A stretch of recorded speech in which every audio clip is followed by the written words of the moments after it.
check. Okay, we'll start. You can hear me? Yep. Because I got a hands-free wireless mic, so there's no cable, no hands. I'm totally free. Can you bring the volume down a bit? Just a bit, so I can talk a little louder and express myself more fully. We're going to be talking about branding today.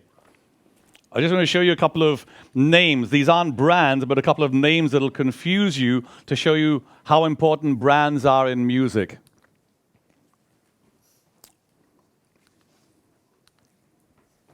These are the original names the bands came up with before they were named Queen, before they were named Nirvana.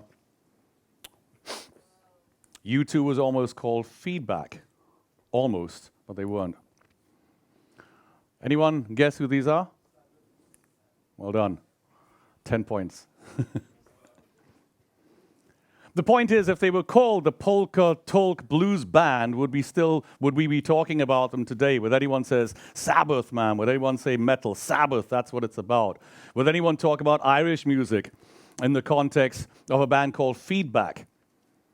It's easy to say that U2 is an exceptionally unassuming name. It's just a very quiet name. And yes, the term and the name U2, we've put a lot into that. In the 70s, if you talked about U2, you'd either be talking about U2 versus those three people, or you'd be talking about a U2 spy aircraft. That's all that U2 meant. But today, you talk about U2, and people immediately conjure up this image of this Irish rock band that has changed rock and roll beyond recognition since the 80s. And that's what U2 is. In that sense, the term U2 was what's called in marketing terms, it was called an empty vessel. An empty vessel is kind of like the name that I gave to a radio station I worked for many years ago called Red FM. If you call a radio station Red FM, it doesn't imply anything. If you call the radio station Dance Music FM or Rock and Roll Radio, it gives you an idea of what the radio station will play. But if you call it Red FM, it could mean literally anything. So in that term, in that sense, that name, Red FM, was what's called an empty vessel. It's just a box or a bucket, and you put things inside it to make it make sense. And we did it with Red FM. We did it 3 times. Red FM was called Red FM. It was originally an English radio station targeting young people. Then Red FM became a Hindi radio station targeting older people. And eventually, in 2005, 2006, Red FM became Bajate Raho, which is what it's known for now, and it hasn't really changed. But the same name, Red FM, has gone through 3 different transitions, 3 different products, 3 different meanings, frankly, 3 different brands, even though the name Red FM was consistent throughout its time. Today we're going to be talking about what a brand is. I think it's all there on the flyer. What is a brand? Why do you need a brand? How do you create or rather identify your brand? Because I think it's already there. What we need to do is to identify what in your music outfit, whether you're a single DJ or you're 2 people working together or you're a full-fledged band, you will have one name. So we'll look at how to construct a brand around that, based on the truth of what is within that band, that outfit. And then we'll be talking very briefly how to tell people about your brand, how to share the brand image and the brand values that you've constructed, how to share that with everyone else. So we'll start with this. And it's interactive, you can talk. I've got a mic, but if you want to say something, put your hand up, you can talk. There's a mic you can take so you can talk back to me. Anyone can tell me what this is? It's a branding thing. It's something that you would brand things with. It's a very dark thing, actually, what it is. When people, I think it started in Europe, it may have started in the US, they would have cattle, they would have sheep and cows, and in order to identify which sheep or which cattle belonged to which people, they would put a mark on the cow. they would literally burn something into their flesh. And I'm sure it hurt. It's not the nicest thing.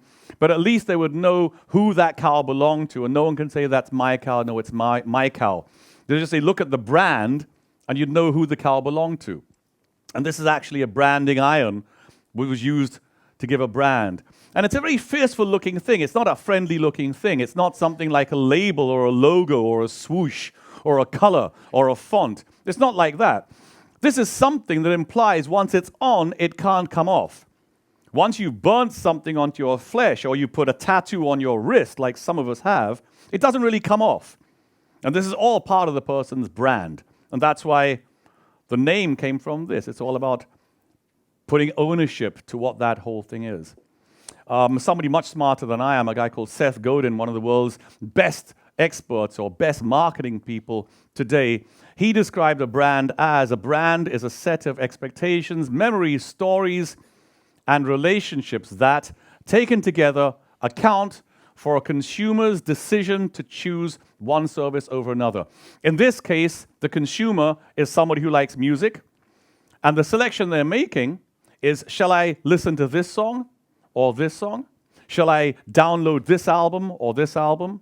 Or today, much more importantly, shall I go for this concert or shall I save my money and go for that concert? I think it's the most important thing today. These are two brands that everyone's familiar with. Is there anyone not familiar?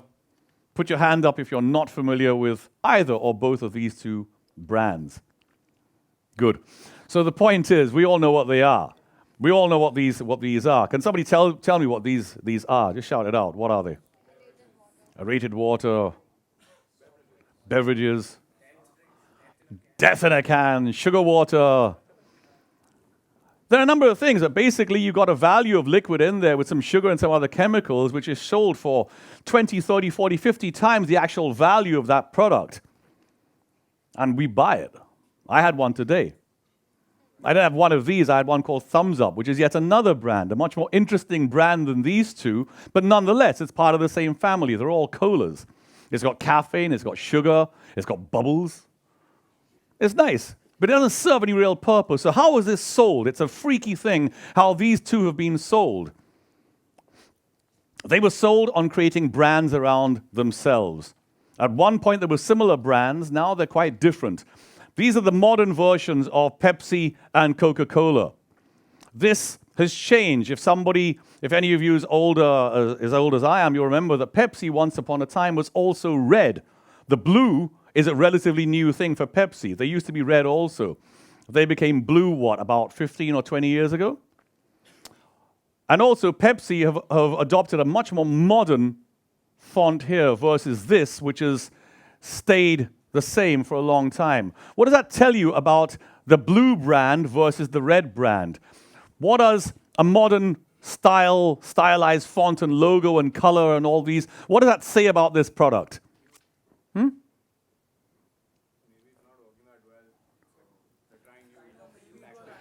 Youth.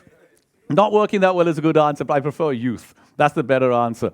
They're trying to make it into a much more youth-focused product.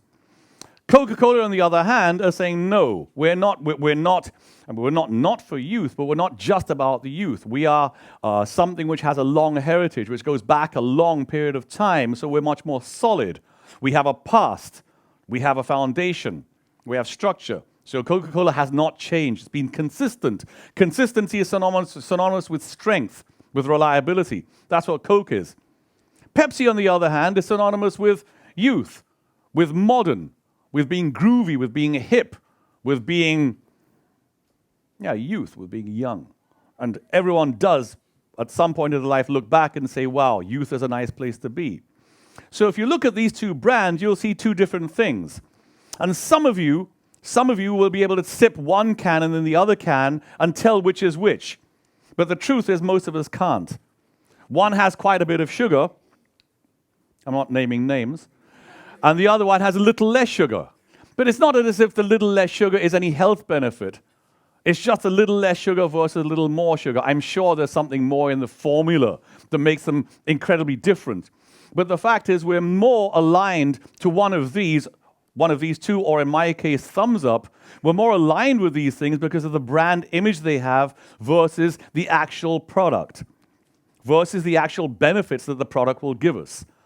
I like thumbs up because I'm 47, I think I'm 47, I'm pretty old, so I like to look at myself as something from the old school, and thumbs up is very much old school. The story of thumbs up, when Coke came in to India for the second time, they got rid of thumbs up. It's a very simplified story. They got rid of thumbs up saying, well, now Coke is here, we don't need thumbs up. But they realized that people wanted thumbs up. And so the good old Indian cola reared its head back, and now it's on the market again. Most people drink thumbs up with rum. So it's a very college thing. So when I drink thumbs up, I'm actually being so gullible that I actually bought into this whole story of college life, which I didn't have much to do with traditional India, with the old school India. Now I'm drinking thumbs up all because of that. And when I taste it, it actually tastes of that. That is the power of a brand. Is this something that makes sense to you all? The difference is very, very subtle. Blue and red, new and old. But inside the can, not much difference. I'll try and make it a little clearer with these two. Everyone's familiar with these two brands? Anyone not familiar? BMW. When somebody says BMW, when somebody says BMW car, when somebody says BMW the brand, or BMW the make or the manufacturer, they just say the word BMW. Forget about what the initials mean. Forget about that. That's not important. Forget about the colors. But when somebody says BMW, what are the words and associations that come to your mind when you hear the term, the name, the company BMW? What are the words which come to mind that you would describe BMW with? What are the words? Classy? Sporty? Sturdy? Rich? Huh? Luxurious? Okay. Expensive? Good. Powerful? Classic? Okay, good. Good. It's not just us. This has been done a few times. It's a very good case study of how brands work. And these are the words which typically come up: performance, design, innovation, speed, youth, rebel. Okay, it said rebel, trust me. So you've got a rebel brand over here called BMW. It's about power, it's about style, it's about youth, it's innovative, it's about design, it's very groovy. It's kind of like Pepsi versus Coke to some extent. But I was trying to give it a musical analogy. It's kind of like rock and roll versus EDM, not pop, but EDM.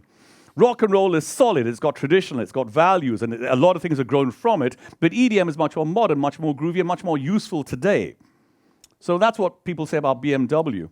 What about Mercedes? What words come to your mind? Comfortable, good. Luxury, that's a good word. Aspirational, yes. Yes, of course. What else? You're doing very well, by the way. This usually takes a little while longer. Too expensive. These are the words that typically people came up with. Luxury, the first one. Class, somebody said that. Sophisticated, I like that. Wealth. Not being rich, there's a difference between being rich and being wealthy. Being rich is making a lot of money. Being wealthy is owning the person who has a lot of money. There's a big difference. Traditional values. I don't know why that went so fast. It said something else. Conservative. I said conservative. You've got the conservative and you've got the rebel. So you can clearly see two clear-cut, distinct brands here, right? But both these manufacturers are German. They both have heritage. They both got a long lineage. They haven't started last week. They go back quite a while. They're both expensive. Benji? Both are expensive. They're both extremely reliable. They're both status symbols. I got a Merc, I got a Beamer, I got an Audi. These are status symbols. They say you've arrived at some place. They say, this is who I am. They're a bold statement. And they come in all their variants. You get the baby SUV, the mid-size SUV, and the granddaddy SUV, the baby car, the baby big car, the baby big car, the saloon, the big saloon, and you got the big, and then you have the extended limited editions, 4-door, 6-door, etc. The point is, car for car, Mercedes and BMW pretty much, I wouldn't say they copy, but they offer each market, the youth market or the male market or the older market, they offer each market selections that they can choose from. Arguably, one is slightly more expensive than the other. Arguably, one is slightly more powerful than the other. But this is argumentative, because that's not true either. BMWs and Mercedes are roughly the same cost, give or take, give or take. They're roughly as powerful, they're both luxurious, they're both very, very similar. Yet, when we looked at words and associations that come up to describe these two brands, we came up with two not clearly distinct, but slightly separate images, just like the Coke and Pepsi. Differentiation. They're both very similar. They're just a different story. And it's the story that is the heart of any brand. It's all about the story. You can take data, you can take words, you can take research, you can read anything. But it's very difficult. It's easy to consume, it's easy to read, it's easy to absorb. But if you're going to retain it, if you're going to remember it, in order to tell somebody else, the easiest way is in a story. And the story of BMW and the story of Mercedes are very, very different. We talked about BMW being a little more youthful, a little younger, and Mercedes being a little older, a little more classy, a little more mature, a little more conservative versus the rebel, which is associated with the younger people of BMW. But is that really the case? Is that really the truth about these two strong brands? I'm not so sure. Why do you need a brand? This is something which I come across a lot, especially in today's very, very fast social media world. This is something that any entrepreneur should be familiar with. The idea of being able to tell your story to somebody in 30 seconds or less. It's called an elevator pitch, because the idea is you're running after the investor or the big person you want to talk to, and you catch them at the elevator, and the only time they're going to give you is between floor 0 and floor 4 or 5. So you've literally got 35 seconds to say, this is what I'm doing, and this is how it's good for you, and this is what I want you to do. And any serious entrepreneur will know they have to practice this spiel over and over again and make it a perfect, succinct 30-second story to say everything that they need to say without anything extra and get the entire message across. It's called the elevator pitch. It's hardcore entrepreneur stuff, if you like. But I say this in my music business class over and over again, I don't see any creative person as anything but an entrepreneur in 2016. In 1990, 1980, yes, you would always need a little bit of help. In 1980, if you want to do an album, you would have to go to a record label. It was very, very difficult to make your CDs or your records or your cassettes, physically make it, get somebody to print your stuff on it, package it, send it in the trucks, send those trucks out to the shops, put the records in the shops, and then wait to see if they're sold. And if they are, collect the money and pay taxes on it. And if they're not, go and collect the records back. And this is just one part of the music industry. This doesn't include the marketing, doesn't include legal or accounting. There's so many parts of the music industry in 1980 that were impossible for anyone but a music label to do. But today things are different. Today things are different, and there are many, many entertainers, not just musicians, but there are many, many entertainers who are entrepreneurs within themselves. They see a value that they have within themselves, and they need a certain amount of investment to make that value a big reality and a big profit-making machine, and they need investment. That investment may come from a loan, it may come from their own savings, or it may come from, as they work, doing shows and doing sales and picking up the money as they go along. But the point is, the idea of marketing, of promotion, of distribution, all of these things, theoretically, at the very least, can be done by everyone in this room right now, to some extent. And this wasn't true 10 years ago. It certainly wasn't true 20 years ago, and it was impossible 30 years ago. But today, you can write, record, manufacture, because what is a file? What is an MP3 file or a video file? It's just copy, copy. The idea of Control-C, Control-V is a very modern thing. If you were to Control-C, Control-V a record or a cassette, a 30-minute cassette, you know how long it took to copy a 30-minute cassette? It took 30 minutes, at least. To copy a 5-hour video file, to copy an MP3, a 3.5-minute MP3 song takes you less than a split second. Bang, bang, bang, and it's copied. Now, this you can do now. We couldn't do that then. The other part, of course, is the marketing, the promotion, the spreading of the awareness, coming back to where we are, talking about your brand. In the old days, and when I mean old days, I mean 1990s and back, in order to spread a brand, you needed to spend money. You needed to do it on hoardings. You needed to do it on newspapers, on radio, on television. You need to do it in magazines. You need to do it at every place you can. And then there's commander ways of doing it. Sending mailers to people's houses, saying, I'm releasing my new album, come and buy it. Or doing tricks like putting a balloon which explodes somewhere and everyone has a look, and behind the balloon there's a sign saying the new album coming out. All of these were marketing tactics that would get the message across, and all of them cost money. Some of them big, big, big money. To get a message across on television is out of the reach for the vast majority of people. Radio, it's getting there, or it was there at some point, but even that was a cost. Hoardings, no one took a personal hoarding. It didn't happen. But today, you could reach the right amount of people very, very quickly through social media, through other online connections. It's very easy to reach out to the people. So it comes back to basics. It's not a problem of getting the message across. The problem right now is, what is the message you're going to send? And the message we're talking about today is the brand. Again, I just want to repeat this. In order to maximize any opportunity that comes your way at a concert, at a festival, waiting in a cinema queue, and you turn around and somebody says, hey man, what you doing? If you're going to give him a 4-hour spiel of your life story starting from the time of your birth, when your parents met each other and they looked at each other funny and said, tonight's the night. If you're going to start from there, you're going to waste a lot of time getting to where you are today and the help you need from that person. Versus having a 30-second spiel, a 30-second story where you go, bang, this is what I'm doing. And you can be involved right now if you help me do this. And that's what the brand is about. The brand, to some extent, not the whole extent, but to some extent, is your business plan. This is who you are as an artist. And this applies, I want to put a caveat, this applies to DJs, to singers, to musicians, to producers, to engineers. Engineers are as creative as producers and musicians as anyone else. They're doing a creative job after all with skills. It applies to everybody. It doesn't just apply to singers with long hair. That's an easy sell.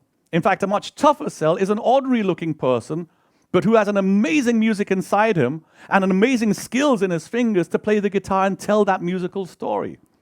But for that, that person needs a brand, and that brand is what's going to be communicated across. Is this making sense? Yeah? In a crowded marketplace, fitting in is a failure. In a busy marketplace, not standing out is the same as being invisible. It's a very crowded marketplace. We're in TSM right now. Almost everyone here is a musician. This is a crowded marketplace. It's not a bad thing. There's a lot of people to buy the products on offer here. In this room right now, we have so many different sorts of music at so many different levels, which is great, But most of you right now, if somebody asks you, what are you doing? You say, music. I'm doing music. And that's not going to go much further, is it? If you meet somebody who can help you, you need to be able to tell them what is it exactly that you're doing. At the core, in as few words as possible, get the right story across. And as he's saying, as Seth Godin is saying, in a crowded marketplace, if people can't see you're invisible, if you're invisible, shut shop. There's no point in being around. Turn the lights off, put the AC off, lock the door, and go home. There's no point in being open for business if no one can see you.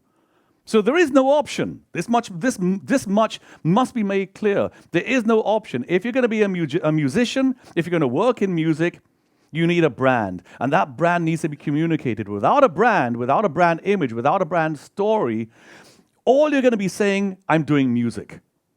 And people will say, good, you're doing music, that's nice. But maybe that person could have helped you. Maybe that person knows another person who's doing music who you would have been really better off if you'd met.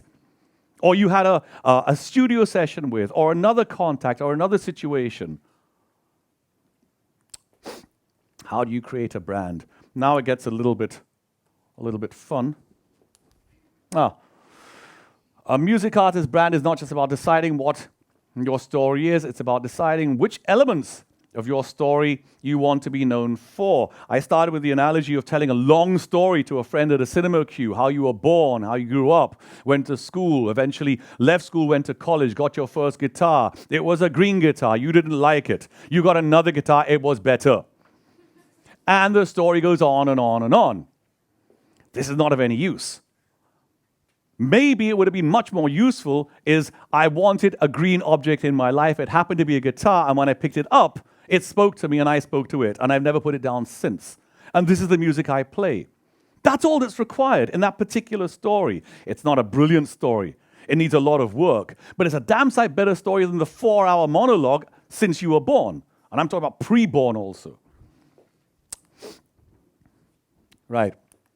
So we're looking at you in this diagram. We're looking at you personally. When I say you, I repeat. DJ, producer, musician, singer, it makes no difference. Bands, individual, duos, it also makes no difference. At the end of the day, you need one name that you're known for, whatever that name may be. You need something that people are going to say, bang, that's what it is. Okay, that person, that group, that duo, that outfit, that band. You need that. But beneath all of that name is the background. We're going to have a quick look at the background now.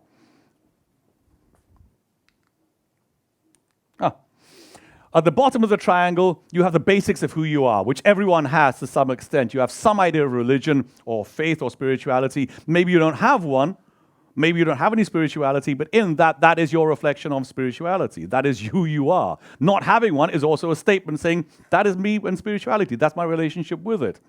What gender you are, what politics you believe in, your location. These things can't be changed that much. Some of it can, some of it can't. The languages you speak or you want to speak, your age. And there's a whole bunch of other stuff which goes into here, including your height, including the color of your skin, the length of your hair, the clothes you like. These are all basic stuff. This is part and parcel of who you were born to be.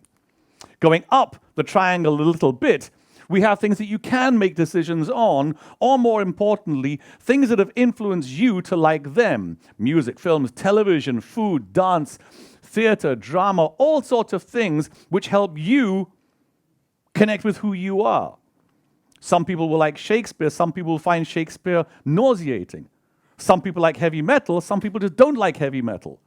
Some people can listen to EDM and think they're having a spiritual experience. Some people listen to EDM and say, okay, fine, I've got a bad stomach. It's different for everyone. It's different for everyone. This you have some decision-making power over. But even this is not going to make you unique. None of this so far, none of this is making anyone unique.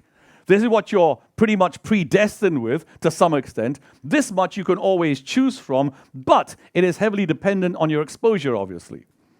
If you're watching TV for the last 10, 15 years, you will see a certain amount of things on regular mass-produced broadcast television, and that's what you're exposed to. If you're not exposed to jazz or blues, that doesn't mean you don't like the blues or jazz. It just means you haven't experienced it yet.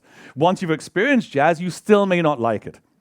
That's quite possible. A lot of people have gone through that. But that doesn't mean it's bad music. That just means that's your relationship with that music. We come towards the top of the triangle. Now we have the things that you're passionate about, not your likes and dislikes, but things you're truly passionate about. The big question mark here is, of course, can you decide on these things? And I leave it as a question mark. Because in my life, things I've hated and things I've loved have changed. I may not have been able to change them, but they do change by themselves. The history that you have makes you who you are, and the circumstance you're in today makes you who you are today.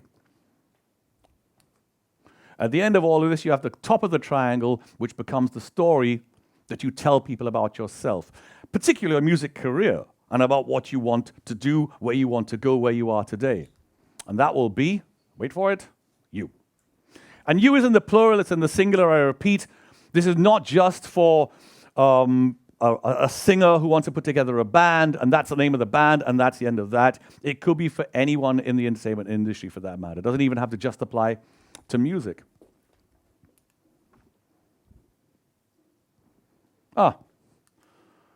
They're part of different presentations, so they have different animations coming in and out. They surprise me sometimes. But they're all my stuff. The music artist is a brand. The story, I've just categorized these so it's easy to understand. Categorize into the story, the values that you have, and from these values, I'm just saying the story is the most important thing. The values are something that you can create, you can make up. You have the media image, which is completely and utterly your choice for how you're going to be perceived out there. The name, which does sound trivial, but it is the first point of contact people will have with you most of the time. Musicians are under the grave misconception that the first point of interaction anyone will have with them will be their music. But this is highly unlikely, especially in a world which is not consuming radio that much, which is not watching MTV that much in the 4 hours a day that MTV plays music. This is not that world anymore. Back in the 60s and 70s and 80s, with very few radio stations, not really much music on television, people were kind of exposed to the same thing. So likes were very similar. But today in this room, I guarantee you, there are so many bifurcations. There's somebody who likes jazz, but only a particular sort of jazz, and everything else is crap. There's some people who like EDM passionately, but only if it's of a particular BPM. And there's some people here who hate punk but love heavy metal, or vice versa. And that's just with the English, with the Western music, the commercial Western music that we're exposed to. That's not even, I'm not even considering the Bollywood music or the other music available in this country right now. I'm just talking about this particular tight brand of music. It's bifurcated even in this room quite a lot. So the musical style is obviously important, but it can be something you can decide on. And the name is the first point of contact that people are going to have with you. They're unlikely to hear your music first and wonder, who is this person? It's very unlikely. They'll hear the name. Many times it's the name which sucks people in to experience the band as a whole.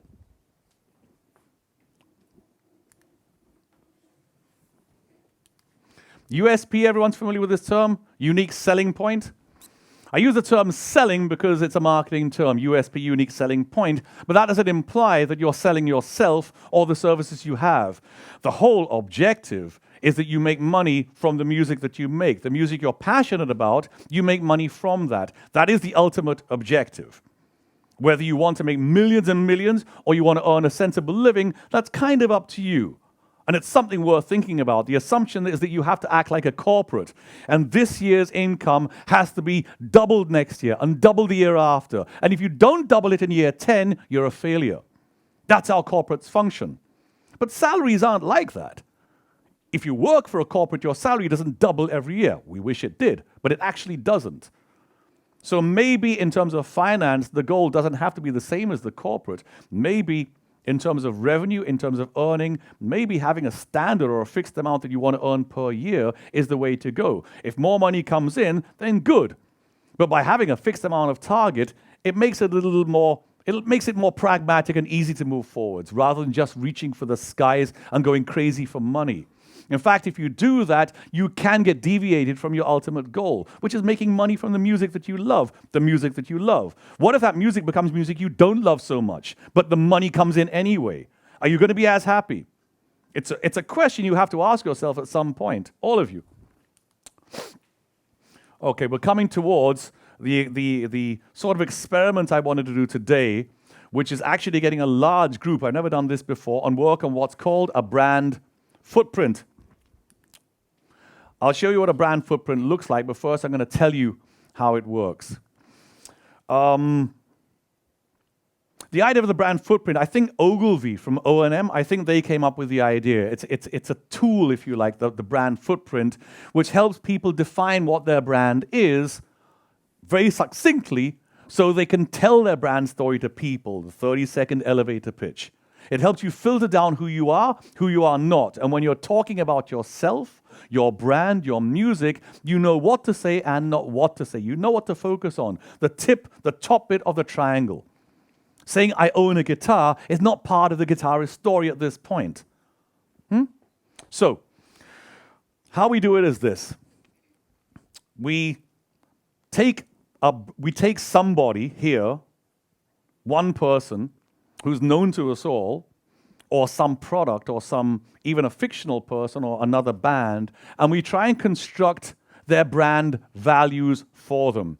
The way we do it is in two parts. The first part is that everyone shouts out words or quick phrases of who this person actually is, or what this product is about. The example being Mercedes. If we're talking about Mercedes, everyone would say luxury. You would say class. You would say sophistication. You would say CEO president. You wouldn't say executive. You wouldn't say youth. You wouldn't say speed. Even though all of these are appealing to people who would buy that car. But the primary brand values are sophistication, are luxury, reliability. These are the primary brand values of that particular car. Is this clear so far? We take all these words and we put them all down. We write them all down. You know, I need the whiteboard. I need the whiteboard. I forgot about this. We put all the words on a whiteboard, and then we have a look at them. Once we're finished with all the words, the entire room here has finished putting their words down on this whiteboard, we have a look. And then we start deleting the words we don't like. Cheers, man. We start deleting the words we don't like. Don't get distracted. Focus. We start deleting the words in the board that we don't like, the weak words. Eventually, we'll be ending up with 5 words which will summarize the brand values of this particular thing we're working on. Okay, I did that.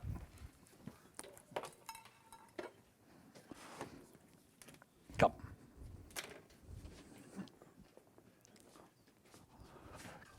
One second.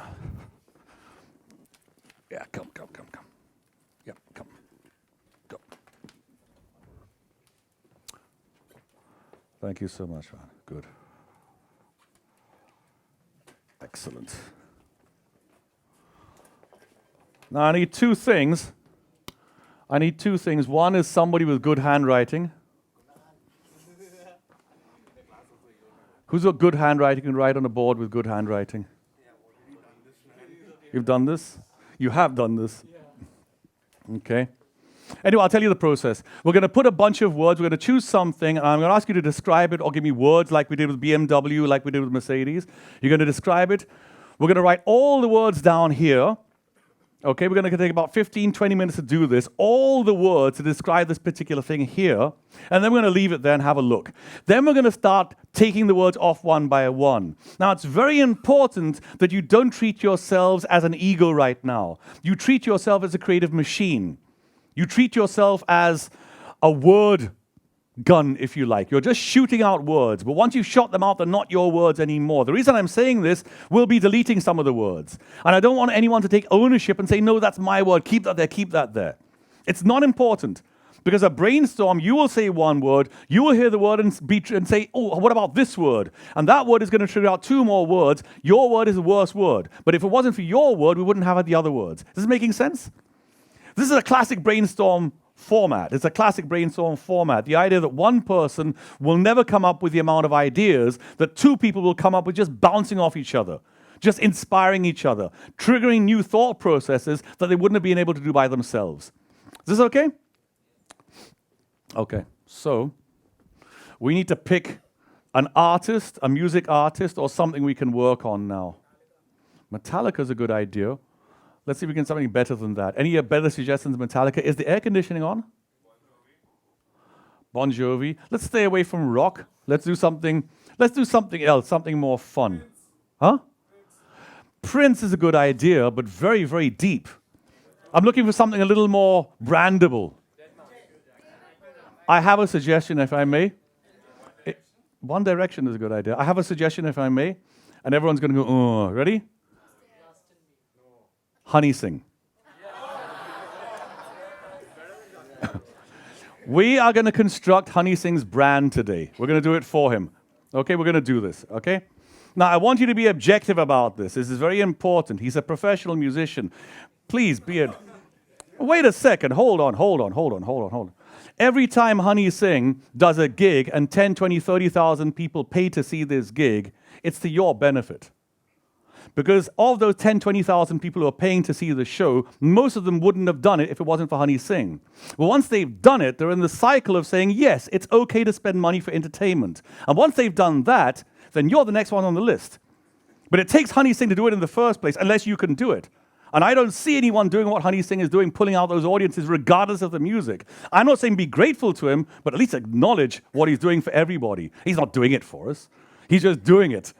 But it's not working against us. Trust me on this. Either you're the same as you were before and after Honey Singh, or you're better off. You're not worse off. The idea that he's taking an audience from you, that's kind of weird. That's wrong. All he's doing is creating possible business for you. That's all he's doing at worst case scenario. So is Honey Singh okay? Yeah, there's a lot of passion for Honey Singh. The other reason I want to do Honey Singh is because I think the only commercial Indian genre that's come out in the last 30, 40 years, seriously valuable commercial music genre in India, is Punjabi music of any form. There's been a lot of other music created, but in terms of genres, that's the only one that stands by itself in the way that rock and roll or hip-hop or EDM does. Regardless of where it's from, regardless of the culture, this is unimportant in terms of the commercial value of the music. And it's not just in the past couple of years. It's for the past 30, 40 years. So it is a big thing. And Honey Singh is merely at the end of this tradition. He's at the current, he is where we are right now. I don't even know if he's still performing, but let's do it as if he is. That's sad. That's terrible. Okay.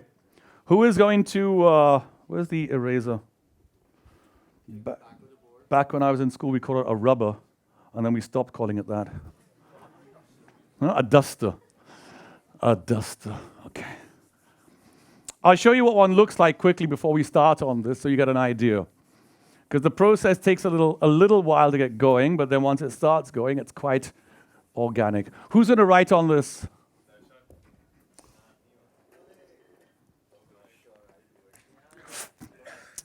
Kunal, it's got your name on it. Come on. Right. I worked a lot in radio and FM radio, and most of the time it was on branding and it was on programming. It wasn't so much about what song and what program to put where. That was very much part of it. But the big decisions in FM radio, the huge decisions that really required 6 months, 1 year of planning, was making the brands, because that's what really mattered. If the brand was wrong, it didn't matter who you hired. It didn't matter what music you played. It would go downhill. And on the other hand, if you had a strong brand, it was very difficult to screw it up. This is what one of the radio stations that I worked on, the brand footprint, looked like. The brand value is going to come down here. Then you're going to get 2 more columns I'll explain. The first word for this particular radio station, I'm not telling you what it was, the first word to describe what this radio station was as a brand was witty. Okay? Now, witty, everyone understands the word, what witty is, but everyone has a slightly different understanding of wit. To some people, wit is a childish joke. To some people, it's Shakespeare. And this is understandable, because there's no clear cut what wit is. So, you have a column here which says, when we say witty, we mean funny, clever, sarcastic, opinionated, articulate. What we don't mean is rude, slapstick, smart-ass, or cynical. You can be a cynic, you can be a witty cynic, but when we say witty, we don't want you to be cynical. What we do want you to be is funny, clever, sarcastic. Well, these are the other words that we came up with. Spirited, and you get the descriptions for it. Fresh, naughty, inspiring. The fact that you can't tell which radio station this is just speaks volumes of how bad the idea was. But we actually worked quite hard on it. It didn't work out, but it made a lot of sense at that time. Yeah, inspiring. There's a lot of funny ones down there.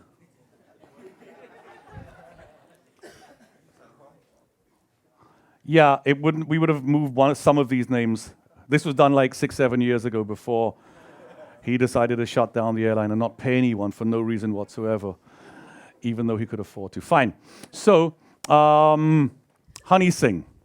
The question is, what words or phrases come to your mind in order for Honey Singh to be perceived in a positive way?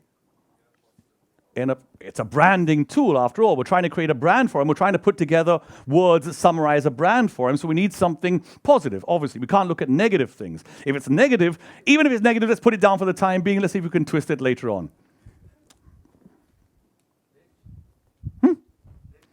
Rich, start. Words, come, one at a time. Rapper? Kunal? Punjabi is good. Power. Bling. Bling is good. Who said bling? Nice. Bling is nice. Remember that we're looking for a unique brand. If we just say rap, fast, good-looking, Indian, cool, we could be describing me also, but we're not. No, it has to be unique. It has to be unique for this person, otherwise it doesn't work. Otherwise it could be something for everyone. Yeah. Put them both down. Put them both down. I thought you were going to say something else for the first word, but anyway.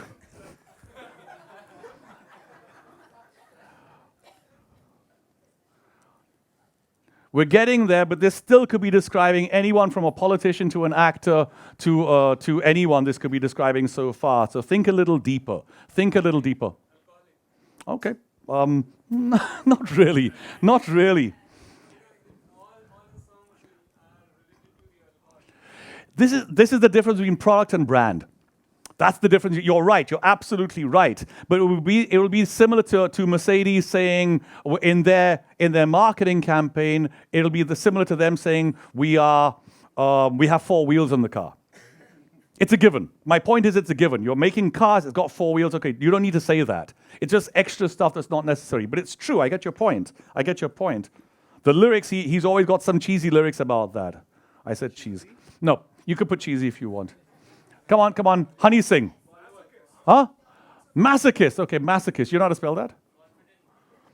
That makes 1 out of 2 people on stage who can spell this. Yes. Huh? Confidence is a good word. Confidence is a bloody good word. I like that a lot. You can't be Honey Singh unless you're gushing with confidence. I mean, on a scale from 1 to 10, his confidence is like in the Spinal Tap movie, his confidence is on the 11. Because a confident, what else? Come on. Rebel. He's a rebel. He's definitely a rebel.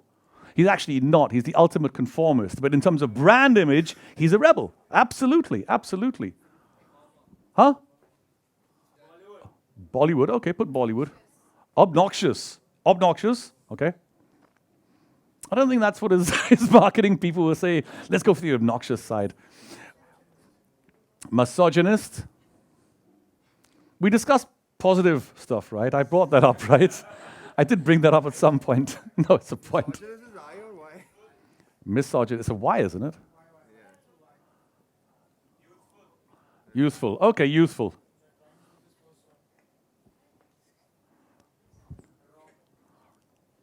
Come on, anyone from North India, think about some deep, deep, deep descriptive words. Seriously, you've heard Honey Singh for the first time in a positive way. You've seen the entire dance floor, and you've all seen this.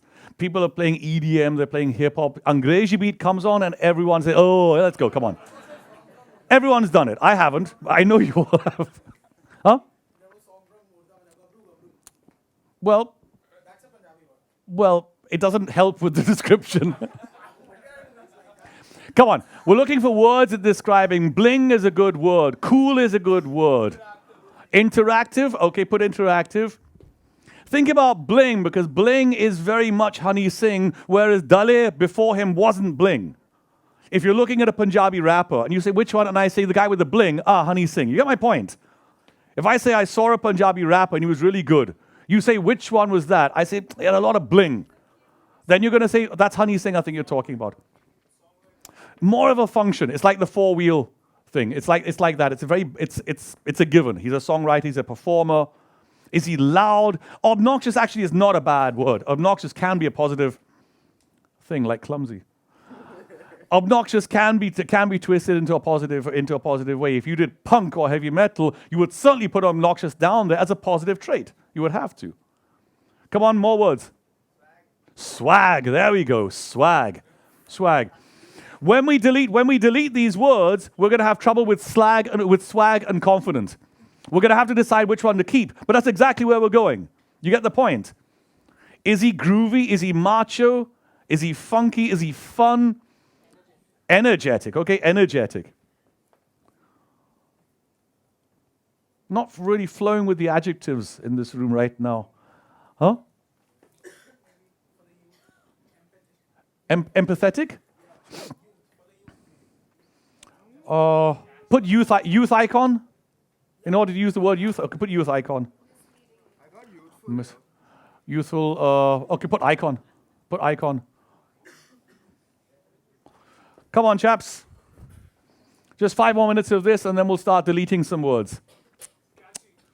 Catchy. Think, okay, look, let it be like this. All of you go by some miracle of fate and by chance you experience Honey Sing live and you enjoy it. Okay? The next day you meet your friends at college, at school, at work, on the street, whatever, and they say, hey, what did you do last... Huh? No. They say, hey, what did you do last night? And you say, I went for this really nice gig. Oh, who was performing? And you can't remember his name. No, you have to describe him in a positive way. It's actually a bad example. I don't think any of you have ever seen him live. I know I haven't. But you've seen the videos, right? One versus yeah. Nice. Come on. A lot of you have seen the videos. We've seen the videos, right?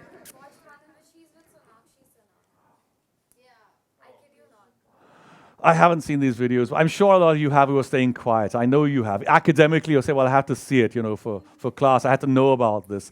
Okay, come on. Some more words to describe Honey Sing. Is he energetic? Is he athletic? Is he sophisticated? Is he lovable? Hip-hop? Huh? Crass. Okay, put crass. And spell it with a K. Just for whimsy.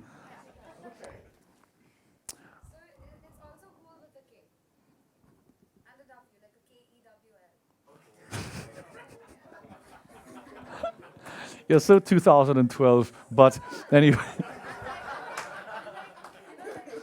Come on, some more words. From this side, we had some good words over here. Come on. Trendy. Trendy? I think he's very trendy. I think that's a good way of describing him. He's very modern, he's very trendy. Okay, put trendsetter. Put trendsetter instead of trendy. Fashionable. Okay. Think who said fashionable? Think of another word for fashionable. Is he flash? Is he stylish? Is he suave? Think of other words, better words. He's a trailblazer. Okay, trailblazer. Flashy. Put flashy down after trailblazer. Huh? Demanding? In what way? What do you mean by demanding? Attention seeker, that's what you mean? Okay, put attention seeker.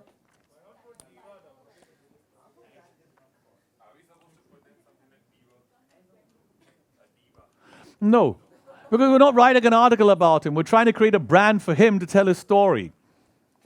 Attention seeker. Okay, he's an attention seeker. What else is he? In a positive way. Is he frankly, I think he is a good producer. He's one of the most successful independent artists of the past 10 years in India, and we're making like as if he's not a serious contender.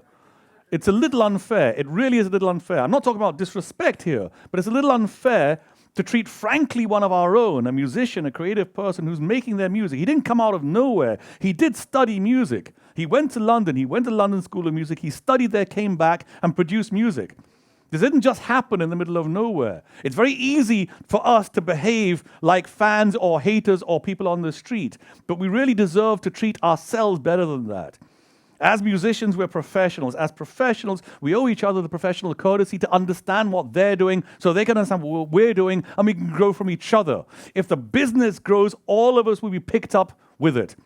If everyone here has 1% of this business and the business stays where it is, we've got 1% of nothing. If the whole business grows, that 1% has more value. You can see that, right? And people like Honey Sing are doing that. I'm not a fan. I'm not a fan, but academically, clearly you can see he's doing something. Not for it, but we're going to benefit from it. For sure, for sure. This is not the first culture in history which has disliked the modern music. Every culture in history always has. People hated rock and roll. Who's a DJ here? Put your hands up if you're a DJ. People love EDM. Every single person you've met, people of my age, love EDM? No, right? A lot of people think it's crap. It's not true. The music is good. Heavy metal, give me a break. I mean, heavy metal was designed so people can pour water on it and say it's crap. That was what it was there for. It was designed almost as a music that people could say, I like all sorts of music, but I hate that. So putting down Honey Singh, frankly, forget about him. You're doing yourself a disservice right now. So come on, let's be positive about this. Think Honey Singh, think positive. Passionate. The guy is passionate. Think about his stage performance. Think seriously about his performance. I have actually seen some of his video, the Blue Eyes one. I saw it by accident. I was exposed to it. I didn't press play on it. I'm not making fun of it. The point was, it was a well-produced song. It was a very, very well-made video. I'm not a fan of the song, but it was a very, very well-made video. So within that, my question is he, and I'm choosing my words carefully because this is all about words, is he sexy? I'm asking you again. His views on YouTube, somebody checked, but they're ridiculously high compared to other Indian musicians with supposedly more skills, more passion, more chops. Then why is he paid so much? This is argumentative, and I respect the argument, but let's be realistic. He's successful. What he's done, he's gone out there, he said, I'm going to do this. He's successful at it. Yeah.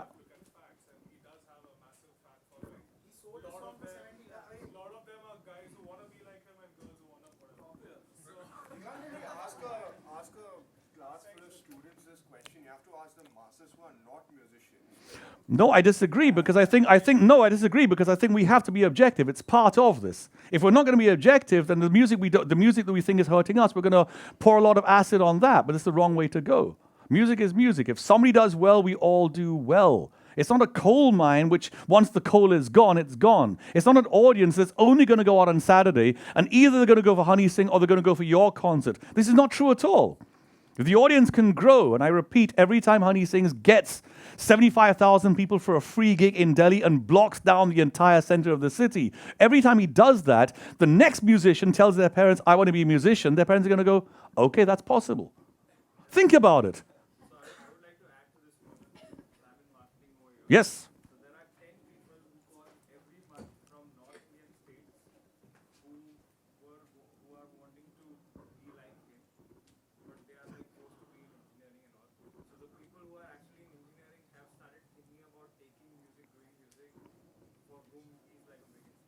Well, there you go. Yeah.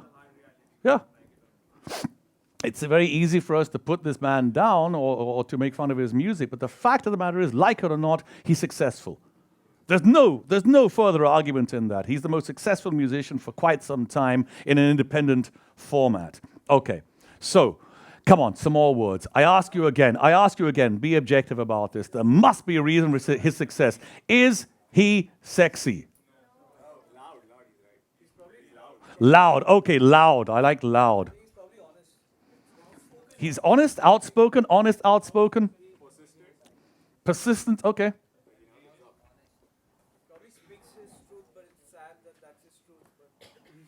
Okay. Is he picture this in your mind. Is he like a poet? Is he the tortured creative poet? I'm not saying that's poetry, but is he that sort of a person? Is there a sense of passion, of angst that you would find in other forms of music? Carefree. There's aggression.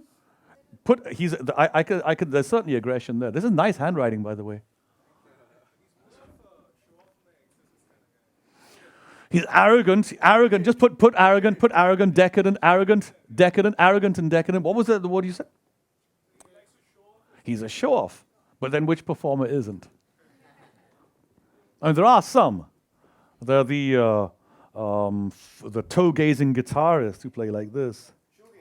Shoegazers. Toe gaze. I mean, we wear chappals, so. So, okay, where are we?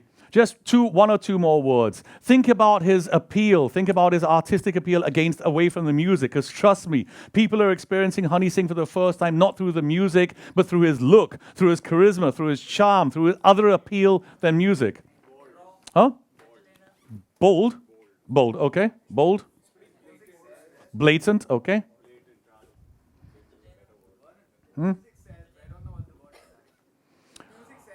Then he's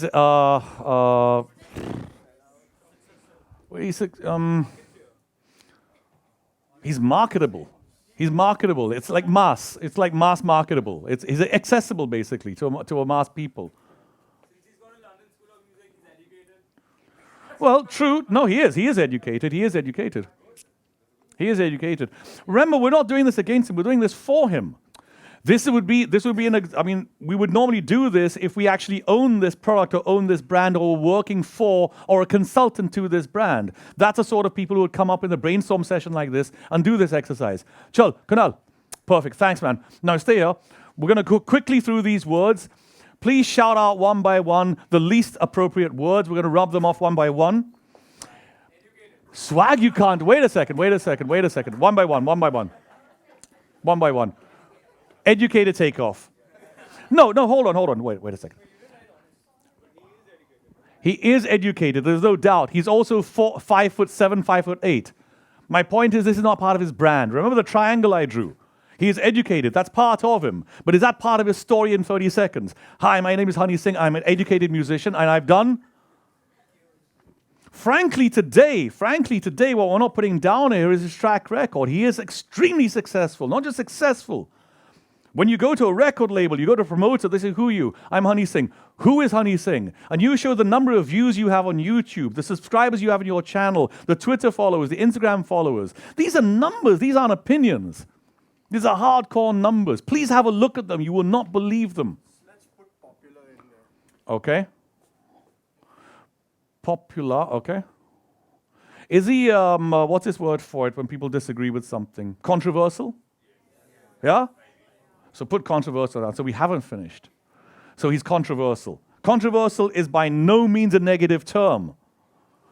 At every point in their time, the Beatles, Jimi Hendrix, Rolling Stones, Led Zeppelin, The Who were all controversial. That's how they made themselves who they are. He's commercial, very commercial. That's the word we were looking for, commercial. Nice one.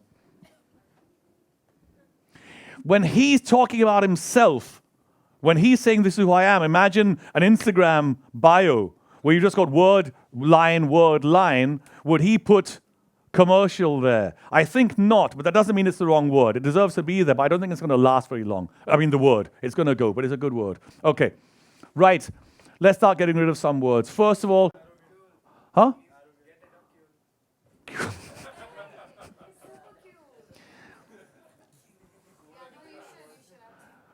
Okay.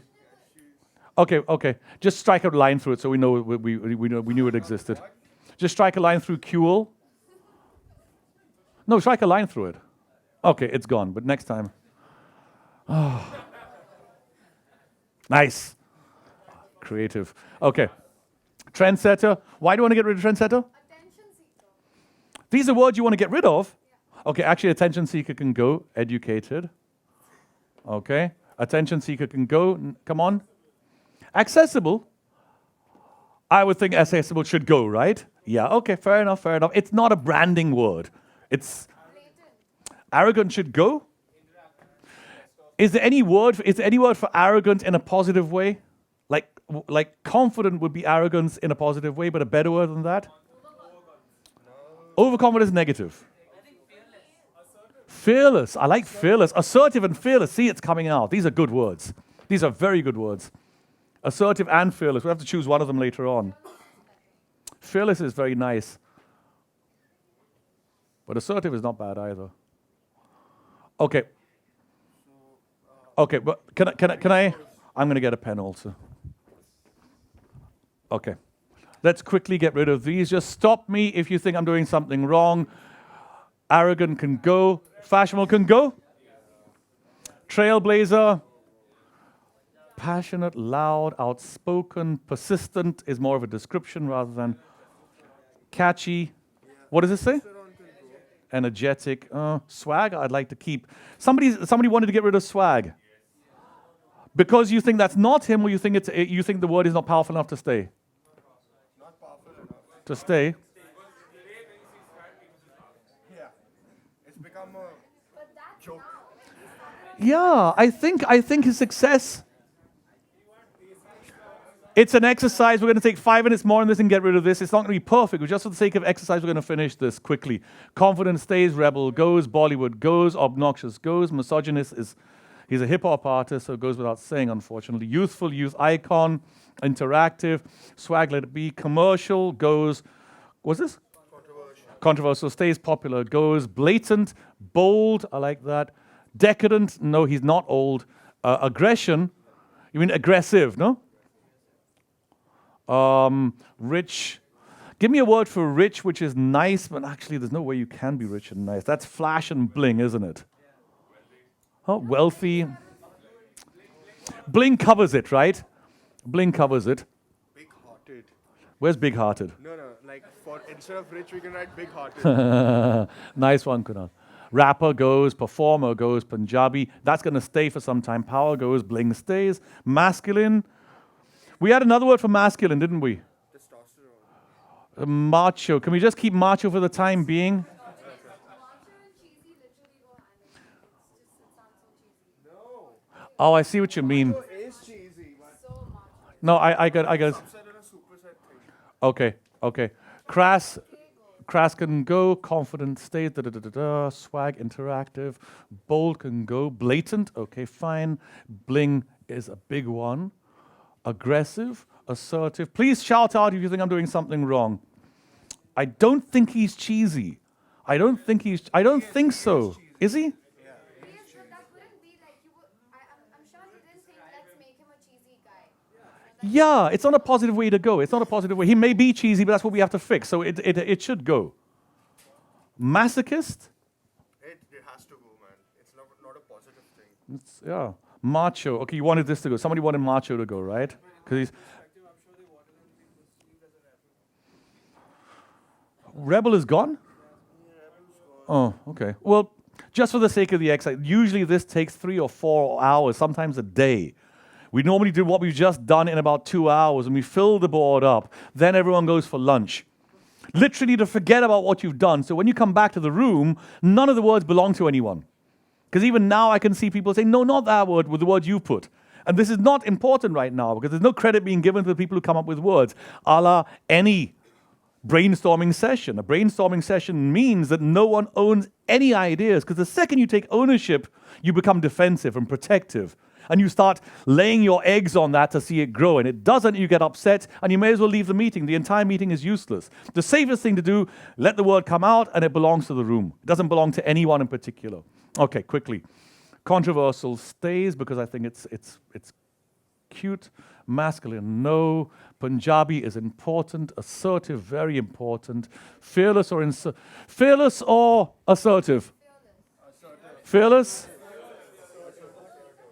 Fearless, assertive, fearless. As a branding thing, assertive is stronger, I think. I think so. Just for the sake of it, assertive.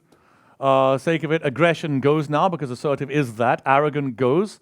Bold, blah, blah, blah. So we've got controversial, right? Punjabi, he is Punjabi. Bling is important. Assertive is important.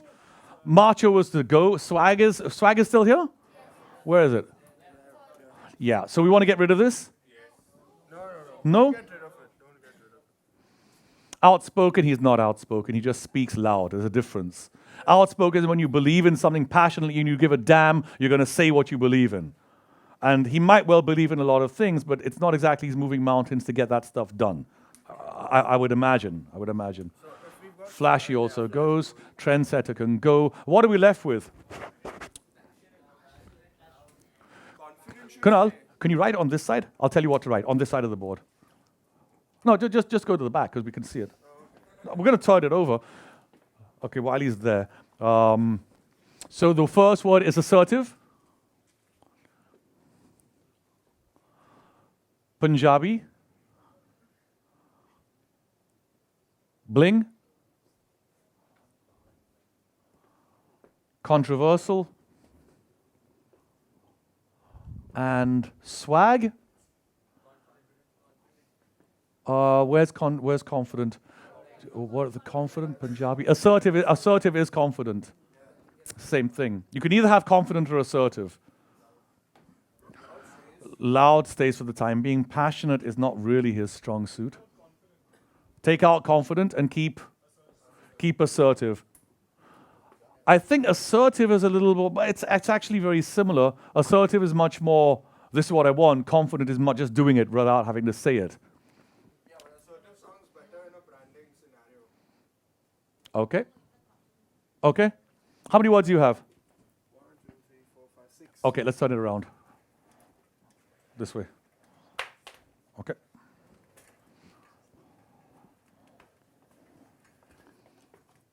Thanks, man. Perfect. Excellent. Excellent. Thanks so much, Kunal. Okay, so we've got these. Assertive, Punjabi, bling, controversial, swag, and loud. Can we all agree to get rid of 2 of these words? It'll make our life much easier. Just 2 of the weak. Which is the weakest word here? Shout it out. Okay, swag. Controversial, bling, Punjabi, controversial. Punjabi and swag, bling and swag. Punjabi stays, I think. Punjabi should stay because it's a core branding word. It's a very, very healthy. Huh? Punjabi shows in the music, I agree. If I was to describe Honey Singh, frankly, I wouldn't actually, now I can think of what he looks like, I wouldn't even say Punjabi, actually.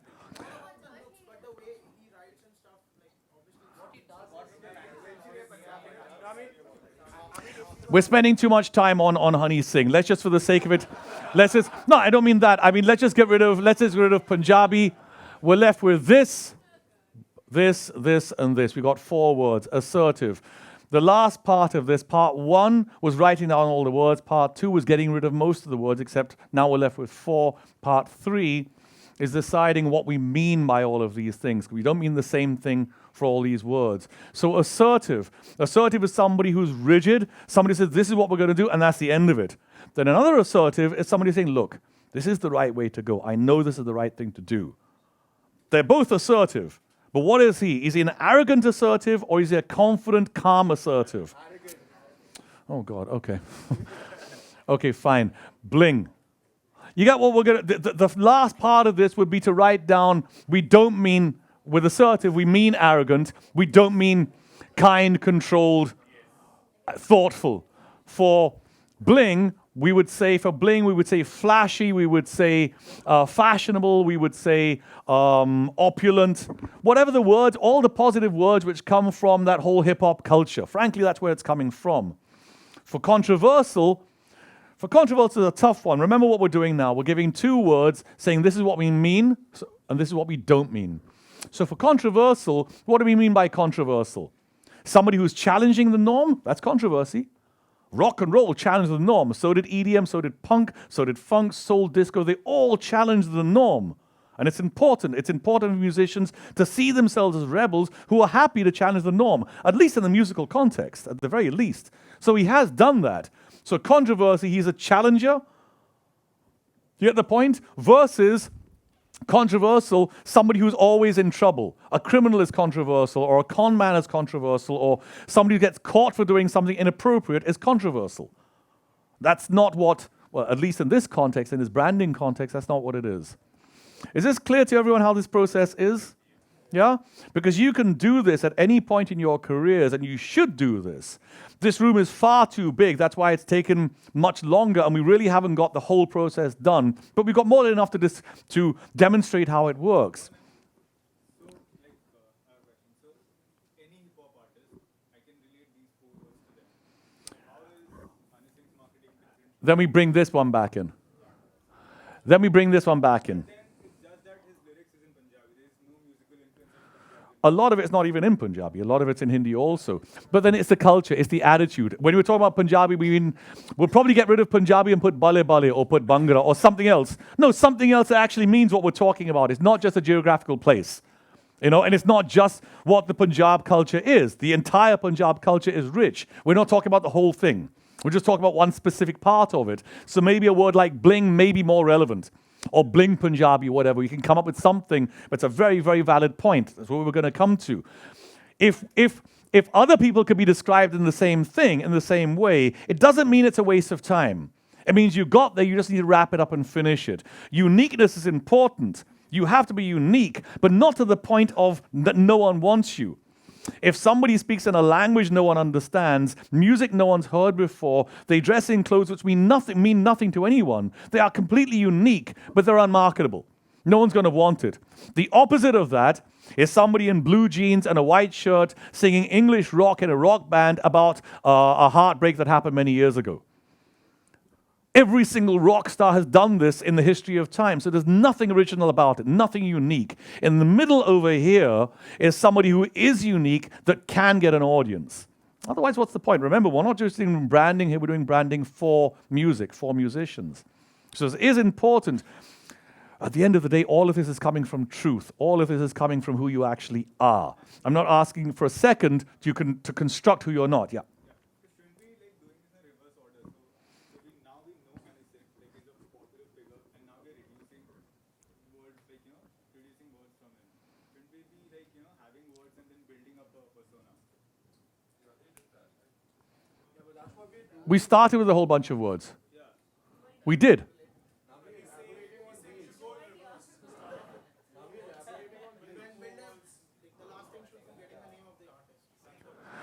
Well, it's... We should build a persona from these words instead of building these words from a persona. The thing is, we have the persona.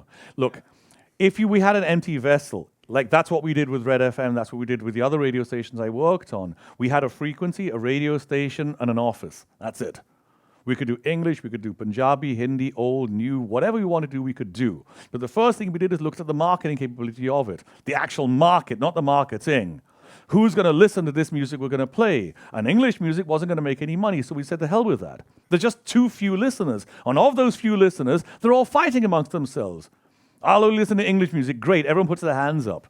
But then somebody says English music means jazz, that's real music. What about classical? Hey, blues has passion, man. And that's just the older people. The younger people are divided between Drake, between Shania, no, what's her name? All these, I mean, there's so many different subgenres of genres within commercial English music. Like reduce words from the marketing scenario and then build a persona out of it. The point is, this is a person who actually exists. If it's an empty vessel, what I started with, then you can create a brand out of nothing.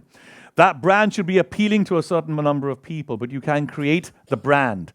You can make it fun but cheeky. You can make it naughty but not perverted. These are actual branding. These are actual branding guidelines. These are actually brand values for a radio station I worked on. But that's when you're creating something. Then I'll go and hire somebody who is cheeky but not perverted. I'll go and hire somebody who knows music but whatever. You get my point? But in this particular case, we're working on an existing person. We can't possibly actually change his brand. What we can do is to write his brand down very quickly, very succinctly, so anyone reading it will say, that's like Honey Singh. And you're right. Without Punjabi, this could be almost any rapper. It could be. It could be. Again, we haven't completely finished this. A couple of Hindi words and maybe a Punjabi word should have gone down in this branding exercise. The fact that I don't speak both languages very well is a poor excuse, but that's why they're not there. But it still works. It still works very well. Yeah? And this you can do, as I say, at any point in your career, at any point at all. It works for you as a musician. It works for your band. It works as a DJ. It works on multiple levels, and it keeps on working.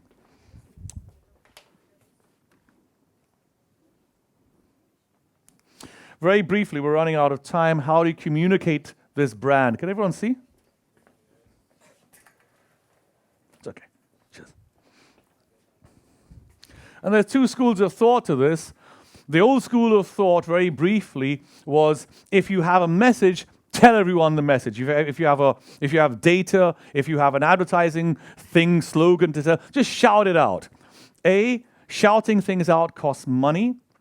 B, if all you're going to do is shout it out, you have no idea who's going to listen. It's very low on productivity. It's a very bad way to spend your resources. It's an inefficient, that's the word I'm looking for. It's an extremely inefficient way to do things. If you have unlimited resources, money and time and people, go for it. But most people don't have unlimited resources. Most people have highly limited resources. So if you push the information out, which is like a hoarding or a TV ad or a radio ad or a newspaper ad, you're just pushing, bang, this is Honey Singh, bang, this is Honey Singh, bang, this is Honey Singh. Versus you can pull people to your story. Honey Singh has done a brand new album all about women empowerment. If this was an actual trend, a hashtag trend, trust me, people would come to it. In fact, it's not a bad idea for him at all. Even if he doesn't do it, if he just says he does it and draws people to him, it would work. It's controversial, it's appealing, it would have traction. Anyone who've heard of Honey Singh will say, okay, what's this about? What's he doing? And that will pull people to his story. Pulling people to your story could only have been done in the last 10 years. Because before that, whatever story we had, and we all have stories, we didn't have anywhere to put it, except for maybe a website. But not many of us had a website, a www.something.com in our name. But since Facebook, Twitter, Instagram, Snapchat, LinkedIn, Google+, etc., all of us have places to store, to put our brand values up on display, and all of us do it. If you look at Instagram, you got a few words there to describe yourself. Just a few words, spaces. And that's where you can put that. The same thing now for Facebook, the same thing for Twitter, to say who it is you are. And the trick is pulling people towards that rather than an external pushing people and saying, this is what you have to get involved in. I'm just going to give you a couple of brief examples before we finish to show how an appealing story can be spread very, very, very quickly with no or little investment. Some of you have seen this before, and I'm just going to repeat it. This is a singer called Lord. She's from New Zealand. She's very good, and she's very young. And she targets, I would imagine her target is mostly younger women. Younger women, I mean within the ages of maybe 13 to 25. That's probably her core target group. She sent out this message. Look at the picture first.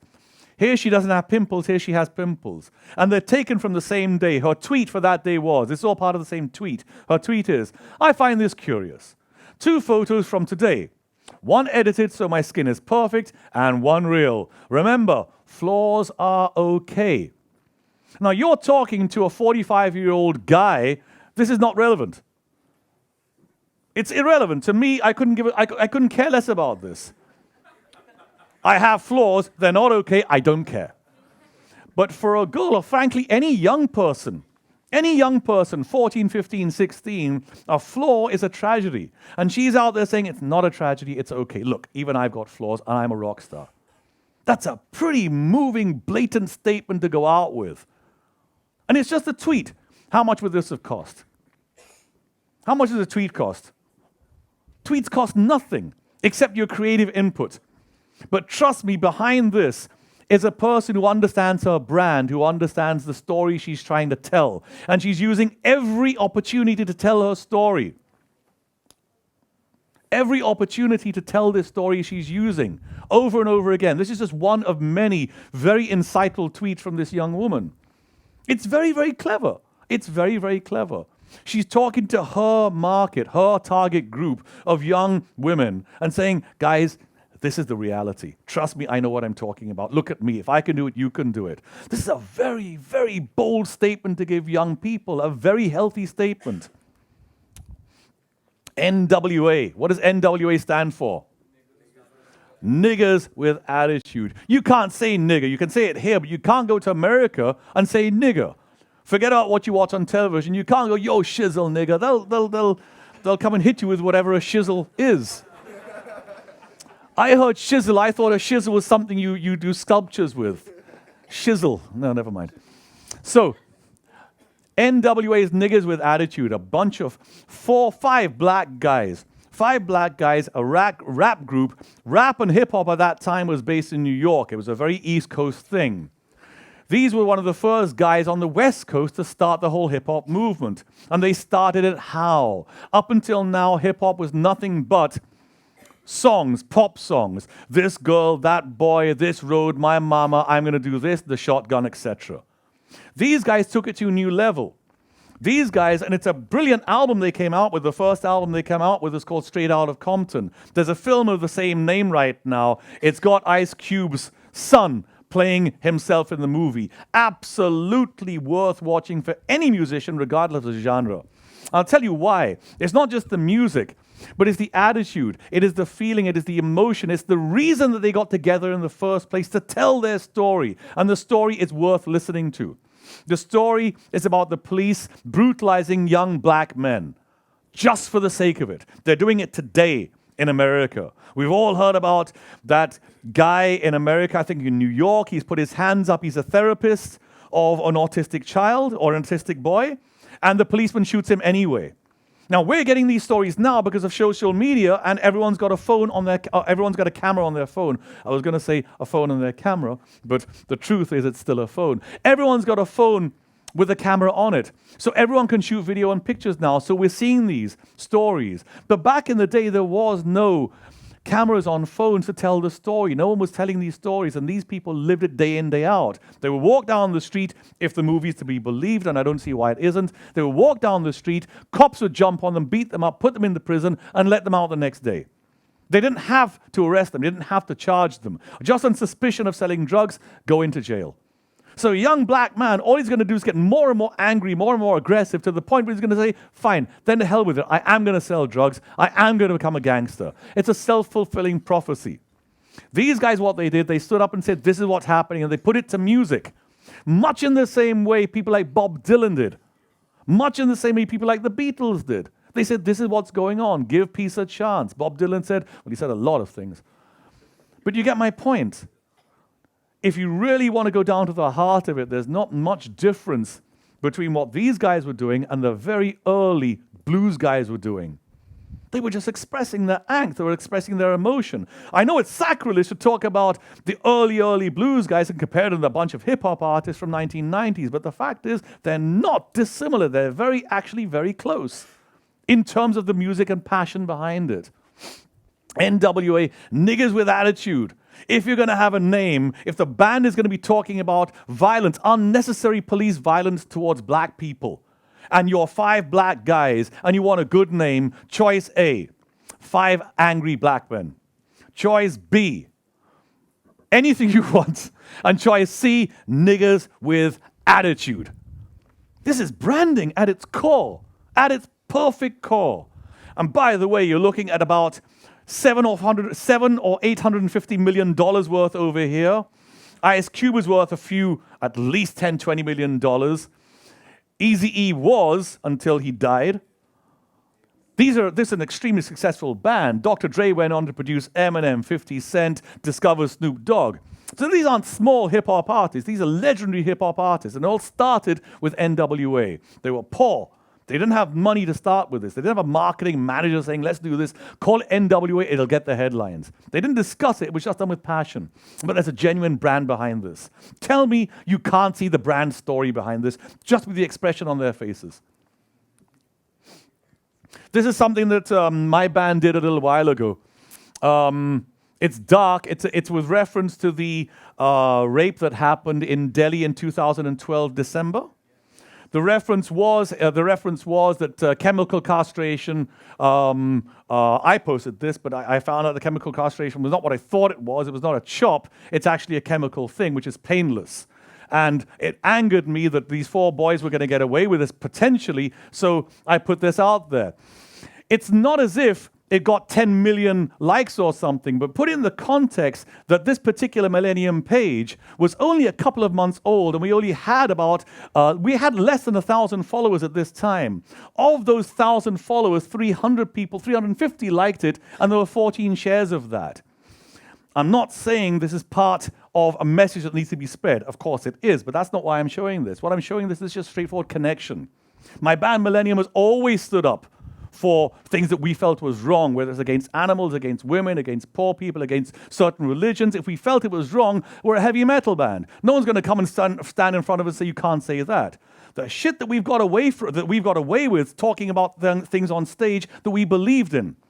So when it came to an issue like this, we didn't hold back. And it's a very vulgar post. If you read it, We just found out chemical castration is painless. We say use a rusty hacksaw blade on the rapist, like if you agree.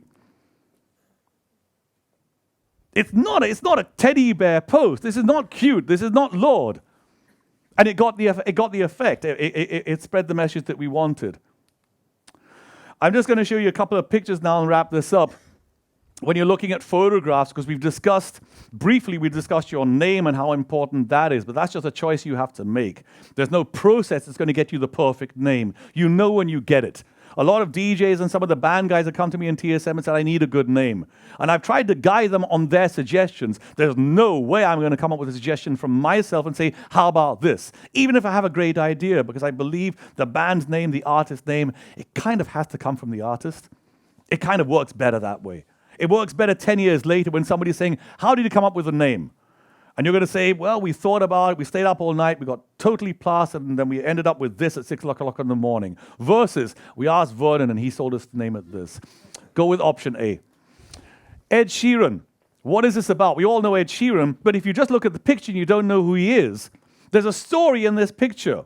Is anyone not familiar with Ed Sheeran here? Put your hands up if you're not familiar with Ed Sheeran. You're all big fans of Ed Sheeran. No. Okay, it's a bad example. By looking at this picture, one would assume the sort of music that he plays. And if you know his music, it works. It works. It's acoustic, it's earthy, he talks about real things, he's original, yet he's solid, he's grounded.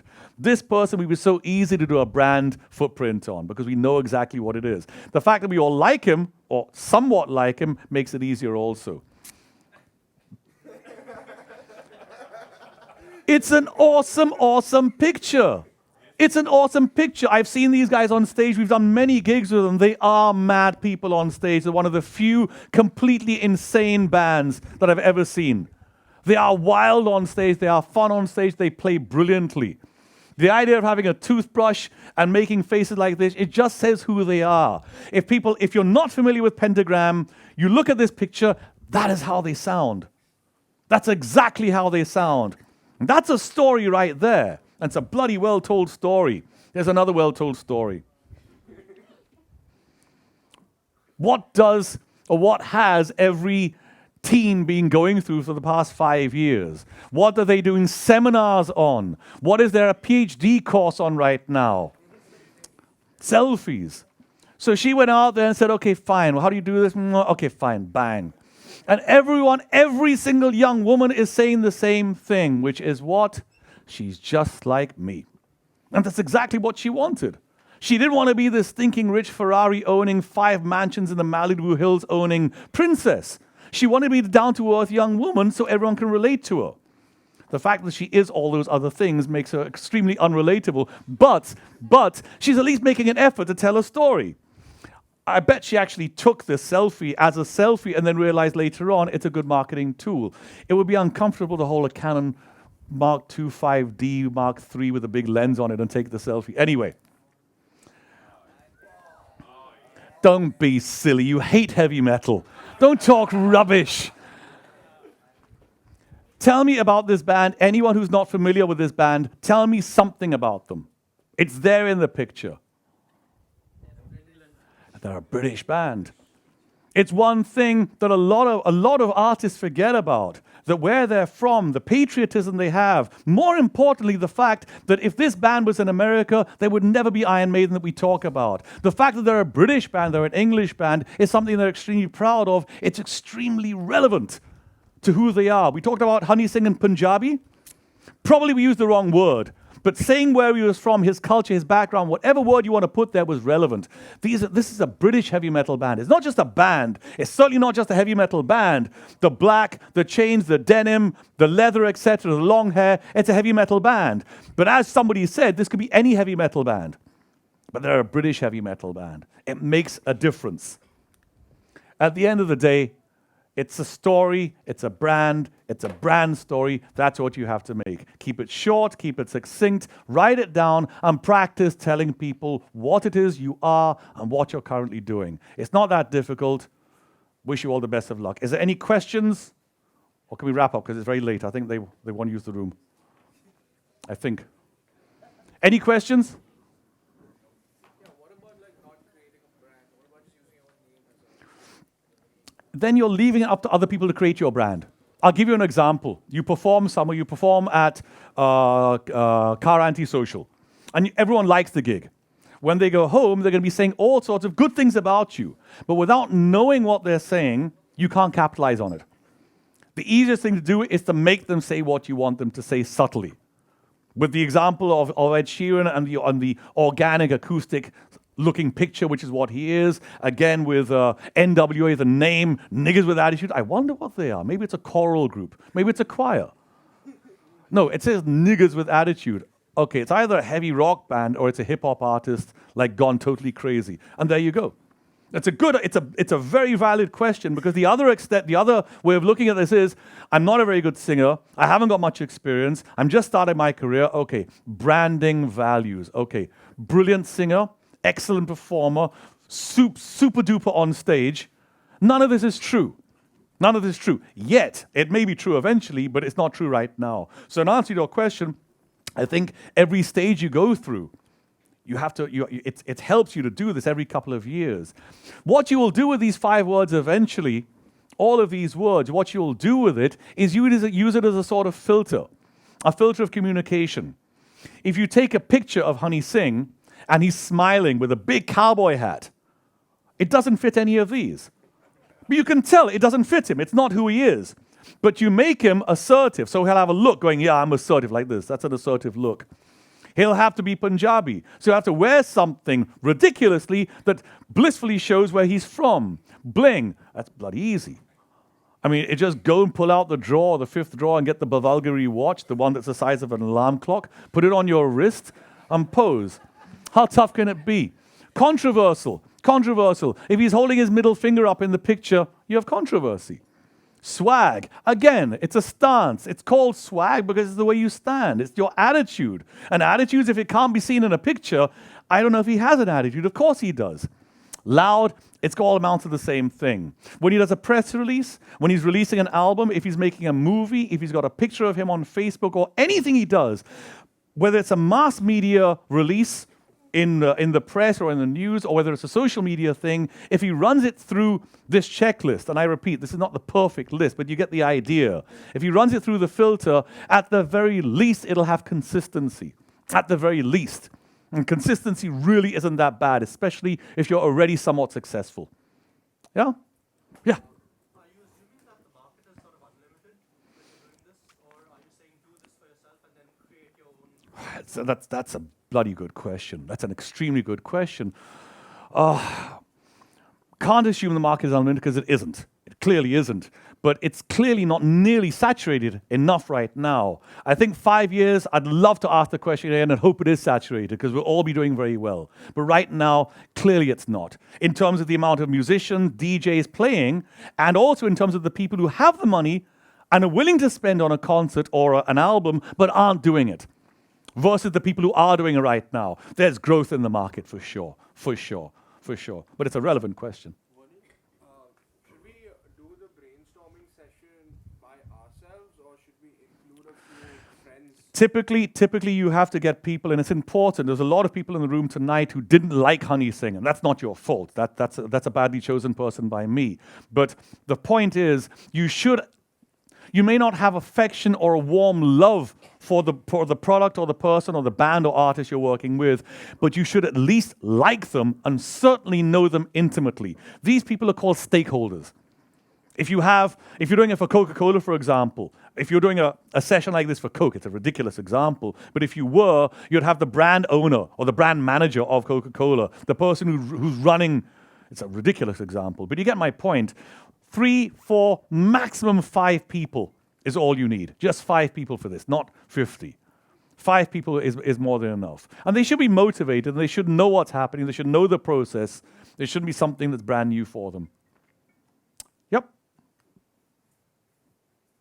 Thank you very much. Thank you very much. Good night.